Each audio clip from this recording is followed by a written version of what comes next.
What's up everyone and welcome back to the MMA Zone. Today, let's get started with Jiri Prochazka reveals shocking news to Joe Rogan. Jiri Prochazka added yet another memorable finish to his resume at UFC 311 by taking out Jamal Hill. But as it turns out, the former light heavyweight champ made a pre-fight error that could have turned out a lot worse for the Czech samurai. And before we continue, make sure to leave a like on the video to help support the channel. As many expected would be the case, Prochazka and Hill went to war at the recent event, before Jiri put Hill away with a series of punches in round 3. It was a pivotal win for Prochazka, as it ensured he will remain near the top of the 205 ranks, following his second loss to Alex Pereira last year. More recently, the eccentric fighter appeared on Joe Rogan's podcast. While reflecting on his win at UFC 311, the 32-year-old revealed that before the fight, he stayed in the sauna for way too long.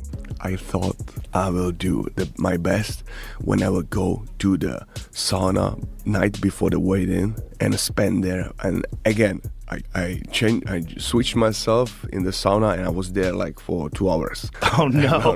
Not just. The fun is, the second day after that, and I didn't drink anything after the sauna. And next day morning, I went to the control weight, and then I have, I don't know how it is in the libras, 91 kilograms. I'm fighting in 93 and half, and I was 2.5 kilograms under my weight.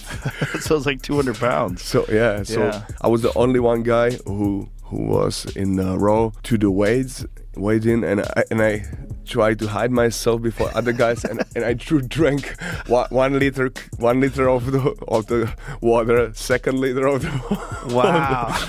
Just because you didn't want to weigh in light. Because I spent too much time in the sauna. Thankfully for Prochazka, it seems like the unintended and extended bake he had in the sauna didn't impact his abilities too much on fight night. It'll be fascinating to see what comes next for the decorated Czech fighter. Because of the fact that he's already been finished by Poatan twice, he'll likely have a long road ahead of him for another title shot, as long as Pereira is still champion. But who do you want to see Prochazka battle next? Israel Adesanya talks about training with Alex Pereira. It wasn't that long ago when Israel Adesanya and Alex Pereira had one of the most intense rivalries going in all of combat sports. But now that the two battled 4 times, it seems clear that the two have closed the book on their feud. So much so, the two continue to talk about training together. Following Pereira's jaw-dropping knockout loss to Adesanya in 2023, which marked the first time Izzy defeated Poatan, he said he would be open to training with his former foe. Ahead of Adesanya's scrap with Nasruddin Imavov next weekend at UFC Saudi Arabia, he spoke with MMA Fighting. When asked about the possibility of training with the light heavyweight king, Adesanya said this: "Yeah, definitely down the road. Me and Alex, I've already said I got what I wanted from that fight. I think the MMA world just gets greedy and tries to ruin a good thing because they want more, never knowing when to quit. That's why you shouldn't gamble. But yeah, eventually it will, but right now it's not that time. He lives so far away, the opportunity has not arisen. We still have guys like Carlos Ulberg in the trenches working hard, getting ready for his next fight so he can become the #1 contender. I'll always respect Poatan. He's a guy that we already understood this, and we've already shared this with each other. So yeah, it'll happen one day, who knows when." As it stands right now, it doesn't look like we'll see Adesanya and Pereira cross paths again, which would open the door to training together. The last Stylebender said recently he plans to focus on fighting at middleweight. But if Adesanya's teammate Carlos Ulberg does continue to work his way to a title shot, that could also delay Poatan and Izzy training together. Of course, that would require Pereira to remain the 205 king. The champion is booked to fight Nurmagomedov and Khabib at UFC 313 on March 8, and recently his team shared footage of him training for that fight.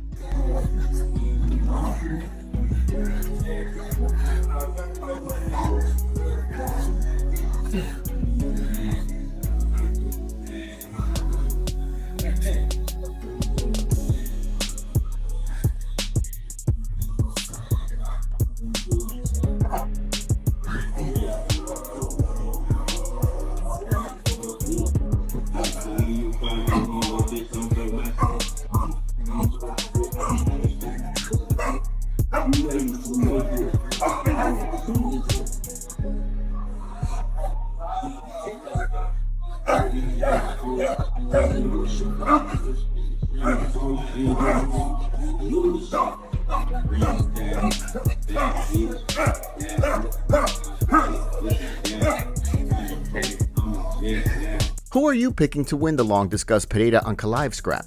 Merab Dvalishvili gets called out by Cory Sandhagen.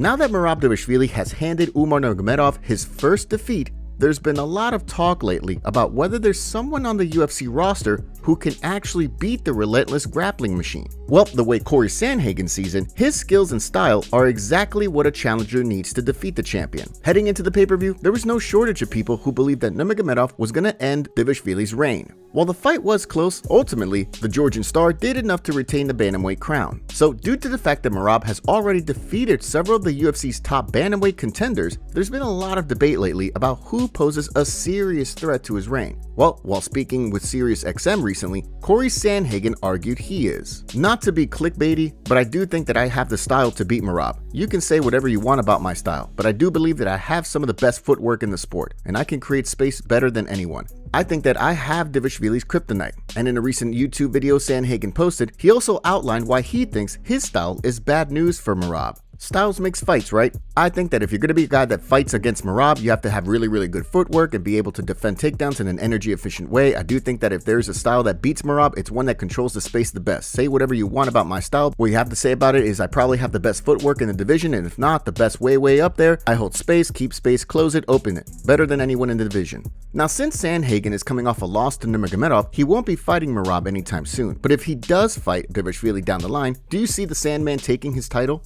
Max Holloway could beat Islam Makhachev? Now that Islam Makhachev holds the record for the most UFC lightweight title defenses ever, there's been a lot of discussion as to who could end his reign. Recently, Beneil Dariush weighed in on this subject, and he likely raised some eyebrows by saying that he thinks Max Holloway could push the lightweight king to his limits. Check it out. You know who'll be interesting would be Max Holloway. I think Max Holloway could be a good, interesting fight for Makhachev. So we'll see. Interesting. Clarify. Why do you think Max Holloway? Because he's hard to hold. He has excellent cardio, and he throws a lot of volume. And I think these are things that could be difficult for Makhachev. And then, interestingly enough, you know, like if you watch the fight with Merab, he has excellent cardio, and he was able to do so much with that excellent cardio. You know, and I think. I don't remember the last time I saw Holloway in the 4th or the 5th round, and, you know, he's slowing down. So I think he has something similar. It's an interesting argument, as there's no doubt that Holloway is a cardio machine. He has underrated wrestling defense and has incredibly good boxing. But does he have the jiu-jitsu prowess to get out from under Makhachev and to defend his nasty chokes? What do you think?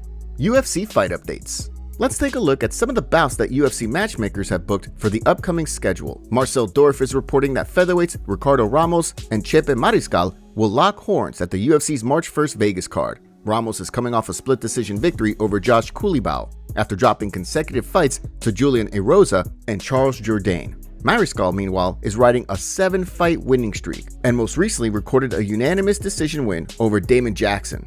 And Dorf is also reporting that the March 1st Vegas card will see bantamweights Douglas Silva de Andrade and John Castaneda battle. Silva de Andrade dropped a decision loss to Miles Johns in his last fight and has gone 2-3 in his last 5. Castaneda is also looking to get back on track as he lost via unanimous decision to Daniel Marcos in his previous fight.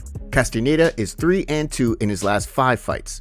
And in another bout that Dorf's reporting is set for the March 1st Fight Night event, Austin Lane will throw down with heavyweight Mario Pinto. Lane snapped a 2-fight losing skid this past October by recording a decision win over Robelis de Spain. Lane had been stopped in consecutive fights by Jonathan Denise and Justin Tafa. Pinto will be making his UFC debut as he locked up a UFC contract in Dana White's Contender Series by putting away Lucas Camacho in the first round. Pinto has won all 9 of his pro fights to date. Islam Makhachev shouldn't fight at 185? After his quick win at UFC 311, Islam Makhachev raised eyebrows again by relaying that he thinks he could contend for the UFC's middleweight throne. While Makhachev's stock has never been higher, not everyone is sold on a lightweight champion moving up 2 divisions, including Alan Jouban. If you follow Makhachev, you know that he's repeatedly talked about pursuing another title and moving up to welterweight. But welterweight is just 1 division up, not 2. So when the former UFC fighter turned analyst, Jouban, spoke with MMA Junkie recently, he was asked to weigh in on Islam's comments. Here's some of what he had to say.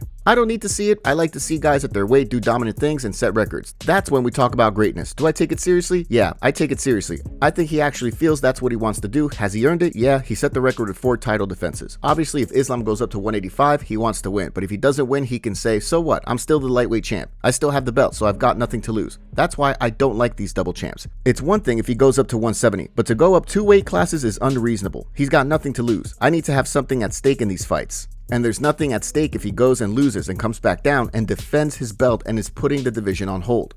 It's an interesting point from Juban for sure. Not only would Makhachev be facing much larger opposition, it's true he wouldn't be risking much reputation-wise. But do you want to see Makhachev pursue 2 more belts at both 170 and 185? MMA community reacts to Usman Nurmagomedov versus Paul Hughes. Usman Nurmagomedov remains the Bellator lightweight champion, following the PFL's latest card today in Dubai, just as many predicted would be the case. But what many people were not anticipating was for Paul Hughes to test the undefeated fighter big time. Following 5 rounds of memorable action, Nurmagomedov was awarded the fight by a majority decision. The scores were 47-47, 48-46, 48-46. It should be noted that Nurmagomedov was deducted a point in round 3 due to kicking Hughes low several times. Hughes, who had earned the opportunity by defeating AJ McKee in October, believes the judges got it wrong and he wants to run it back. The thrilling fight, which is already being called an early Fight of the Year contender, drew plenty of reaction online. Here was some of it. Dustin Poirier had plenty of praise for Hughes.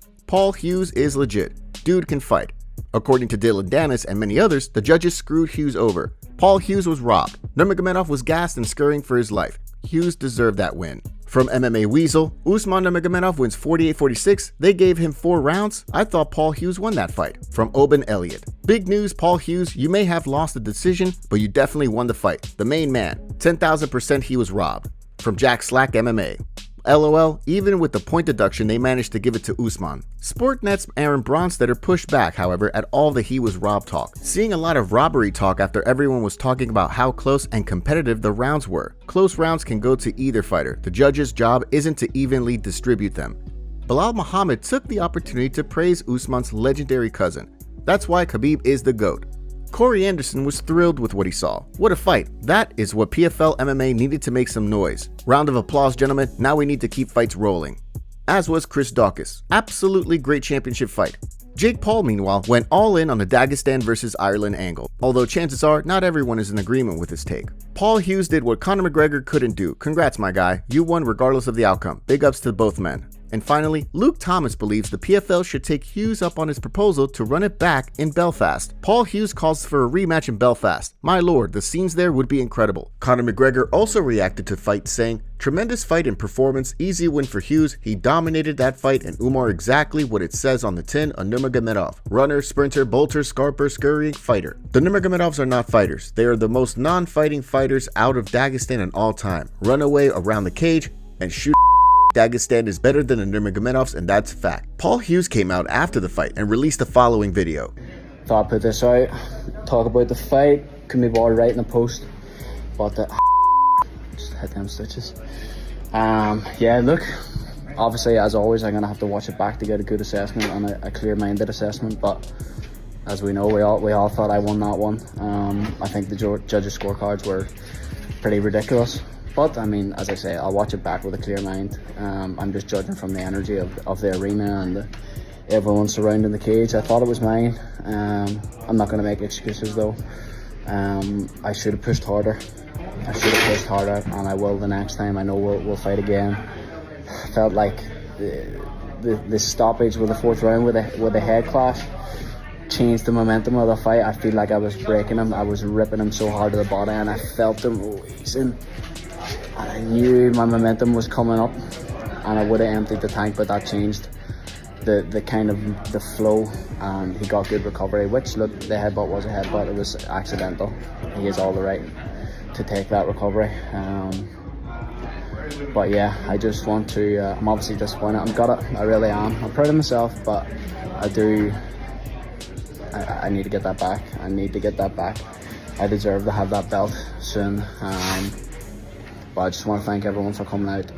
Khabib sent Hughes the following message on social media. Thank you for the fight, Paul Hughes, and for the experience. I invite you and your whole team and family to Dagestan anytime you want. Believe me, you will like it, and your arrival will serve as a good example for many young generations. Hughes reacted by saying, thank you, Khabib. I have great respect for you, your team, and your nation. I will be honored to take you up on this offer someday and then return the favor in Ireland. But please, only after I get to rematch Usman. Dana White makes a last-minute change to UFC 312 after Cody Haddon pulled out of his fight against Alexander Topuria due to an injury. Alexander is the brother of Ilia Topuria. Benny P, an Australian MMA reporter, tweeted this a couple of hours ago. From what I've heard, unfortunately the rumor of Cody Haddon being out of his fight against Alexander Topuria is true. Cody had a lot of bad luck the last couple of years with injuries, so it's a shame those problems have followed him into the UFC. Literally my most anticipated fight of UFC 312 too.